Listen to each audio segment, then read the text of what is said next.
Hello everyone, welcome back to my channel. गासै नोंथांमोनखौ बराय हरनाय थाबाय आसा खालामो नोंथांमोना आंनि भिडिअखौ नायगोन आरो आंखौ सापर्ट खालामगोन। आं दिनै नोंथांमोननि सेराव मोनसे भिडिअ लानानै फैदों। बे भिडिअआ माने सायाव जागोन। नोंथांमोना जुदि आंनि भिडिअखौ नायनो इन्टारेस्टेड दङ बिदिब्ला भिडिअखौ स्टार्ट खालामनोसै। आं दिनै नाम कल लादों। बे नाम कलनि कम्पानिनि मुङा जाहैबाय नीलकन। बे कम्पानिया बानायदों माने बे माबाखौ नाम कलखौहाय। एबार बिनि कम्बिनेसनानो जाहैबाय मा होनो प्रेस्टामल आईपी 500 mg आरो लेबोसिट्रिजिन दङ बेवहाय 5 mg आरो फेनेफेरेल दङ बेवहाय 20 mg आरो मा होनगोन बे नाम कलखौ जों जायोब्ला एसे माने उन्दुनो ओंखारगोन आरो बेयाव कारण लेबोसिट्रिजिन दंदेरो नालाय प्लास दङ। जोङो बे नाम कलखौ माबेयाव बाहायनाय जायो बिनि बागै एसे बुंनानै होनोसै।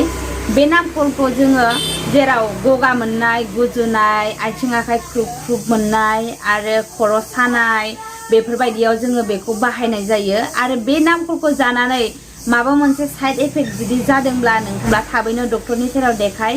जेराव सोरहाबा मा होनो गोबानाय, खिनाय आरो मा होनो एलार्जि टाइपनि जायो बेफोरबायदि जुदि जादोंब्ला थाबैनो डक्टरनि सेराव देखायबानो जाबाय। आरो बे नाम कलखौ जानानै जुदि नोंथाङा गेस सोमजिदों अब्ला डक्टरना थाबैनो देखाय आरो देखायनानै गेसनि टेब्लेटखौ जानानै टेब्लेटखौ जाफिनबानो जाबाय। आरो जायफोर बेखौहाय प्रेगनेन्सि गोनांफोरा जुदि टेब्लेटखौ जानो नागिरदोंब्ला अब्ला डक्टरनि सेराव देखायग्रो बिनि उनाव इस्तेमाल खालाम। खारन नोंथाङा जुदि प्रेगनेन्सि बा अहाबो जानो हागौ। बी केयारफुल, डक्टरनि सेराव देखायनानै उनावहाय टेब्लेटखौ इस्तेमाल खालामबानो जाबाय।